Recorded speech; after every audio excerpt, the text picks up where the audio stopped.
चिड़िया शादी के बाद बहुत खुश थी। उसकी सास उससे बहुत प्यार करती थी। माँ, आप शाम में क्या खाएंगी? बेटी कुछ भी बना लो, तुम सब कुछ बहुत अच्छा बनाती हो। राजू चिड़ा भी काम करके अच्छा खासा कमा लेता था। वो लोग अमीर तो नहीं थे मगर खुश रहते थे। मीनू मौसी, आपकी बहू कैसी है? क्या बताऊं गौरी, मेरी बहू तो लाखों में एक है। जब से शादी हुई है मेरे घर में तो रौनक हो गई है। राजू की तनख्वाह भी बढ़ गई है। हम तो बहुत खुशकिस्मत हैं कि हमें ऐसी सुघड़ बहू मिली है। वाह मीनू मौसी, आप तो वाकई खुशकिस्मत हो जो आपको ऐसा हीरा बहू मिली। अच्छा गौरी, अब मैं चलती हूँ। बहुत देर तुम्हारे साथ बैठी रही। मीनू मौसी घर आकर खाना बनाने लग जाती है। उसी वक्त राजू भी काम से वापस आ जाता है। टूनी उसके पास आती है। राजू जी, आप आ गए? हाँ टूनी, माँ जी कहाँ हैं? वो खाना बना रही हैं। आप खाएंगे? नहीं टूनी,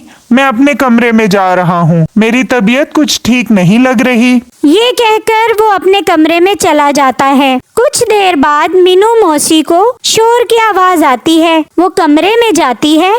टूनी बहू, क्या हुआ? माँ जी देखें, राजू जी का पंख काम नहीं कर रहा। घर से तो अच्छा भला गया था, यह अचानक इसे क्या हो गया है? पता नहीं माँ जी, जल्दी कीजिए, डॉक्टर को बुला दीजिए। डॉक्टर आकर राजू का चेकअप करने के बाद बताता है, मैंने चेकअप कर लिया है, इनको फालिज का अटैक हुआ है। आप परेशान न हो और इनका खूब ख्याल रखें।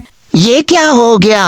अब हम क्या करेंगे? एक ही तो कमाने वाला था, अब घर का चूल्हा कैसे जलेगा? किसकी नजर लग गई हमारे घर को? माँ जी फिक्र ना करें, राजू ठीक हो जाएंगे। चुप कर मनहूस, ये सब तेरी वजह से हुआ है। तुझे आए 1 महीना हुआ है और मेरा बेटा बीमार पड़ गया। तू अपनी मनहूसियत समेत निकल जा मेरे घर से। माँ जी कैसी बातें कर रही हैं? मैंने इस घर का कभी बुरा नहीं चाहा। मुझे राजू जी की खिदमत करने दीजिए, प्लीज मुझे इस घर से मत निकालिए। अरे अब मिन्नतें कर करके मुझे मत दिखा। टूनी, इस वक्त मेरा दिल बहुत ही दुखा हुआ है। वो ये कहकर वहाँ से चली जाती है और टूनी चिड़िया उन तमाम बातों से मजीद दुखी होकर रोने लगती है। राजू जी, इस हालत में मैं आपका साथ दूंगी और आपको छोड़कर हरगिज नहीं जाऊंगी और मुझे उम्मीद है एक दिन आप ठीक हो जाएंगे। कुछ दिन गुजर जाते हैं। घर में तो अब कुछ अनाज नहीं बचा, घर कैसे चलेगा? कुछ न कुछ तो करना होगा। ये सोचकर वो घर से निकल जाती है और सीधा सुनार के पास जाती है। सुनार अंकल, आप मेरे गहने गिरवी रखकर मुझे कुछ पैसे दे दीजिए। सुनार उससे जेवर लेकर उसे पैसे दे देता है। मेरे हाथ के मोमोज सबको बहुत पसंद है। मुझे यकीन है कि मेरा मोमोज का बिजनेस बहुत अच्छा चलेगा। टूनी चिड़िया उन पैसों का एक ठेला किराए पर लेती है और मोमोज बनाने का सामान भी खरीद लेती है। अगले दिन टूनी चिड़िया राजू की माँ से कहती है, माँ जी मैं काम पर जा रही हूँ, शाम तक लौट आऊंगी। हाँ हाँ, जाओ अब।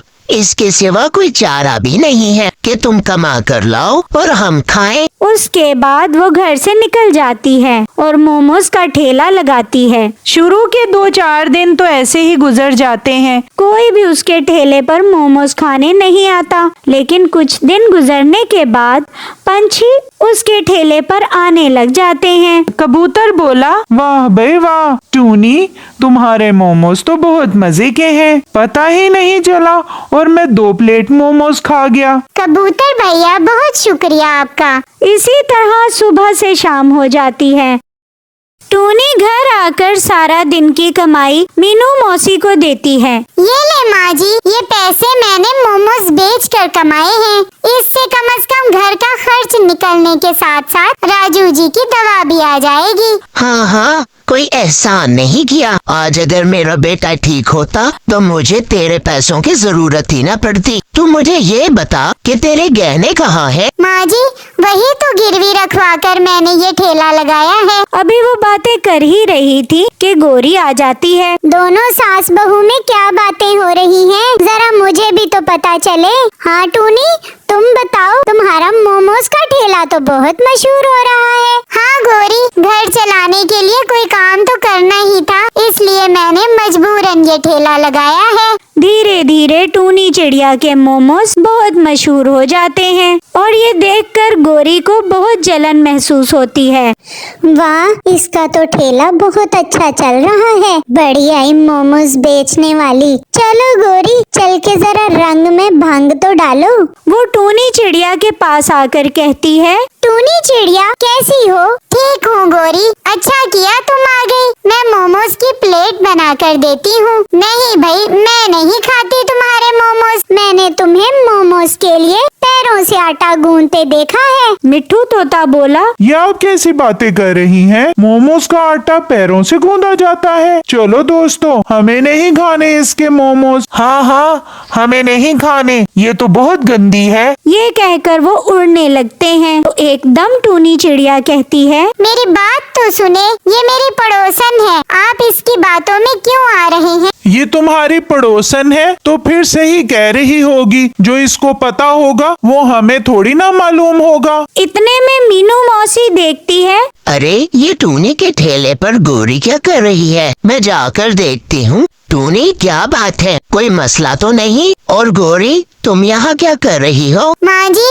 ये गोरी कह रही है कि मैं मोमोज का मैदा पाँव से गूंथती हूँ। आए हाय गोरी, तुमने तो झूठ की हद ही कर दी। तुम तो मुझे शुरू से ही पसंद नहीं हो। एक तो मेरे बेटे के बीमार होने के बाद मेरी बहू ने घर संभाल लिया और ये सब तुझसे देखा ना गया। अब तू सच बोलती है या मैं तेरी सास को बुलाऊं ताकि वो तेरी खबर ले? नहीं नहीं मीनू मौसी, मैं बताती हूँ। दरअसल मैं टूनी से जेलिस हो गई थी, इसलिए ये सब कहा। देखा पंछियों, आप लोग खामखा इस तलमुही की बातों में आ गए। और तू चल भाग यहाँ से। अब दोबारा आसपास भी नजर मत आना। चल टूनी, अब तू अकेले ये काम नहीं करेगी, मैं भी तेरा पूरा पूरा साथ दूंगी। तो साथियों, इस कहानी से हमें सबक मिलता है कि दूसरों के आगे हाथ फैलाने की बजाय हमें खुद मेहनत करके अपने हालात को सुधारना चाहिए।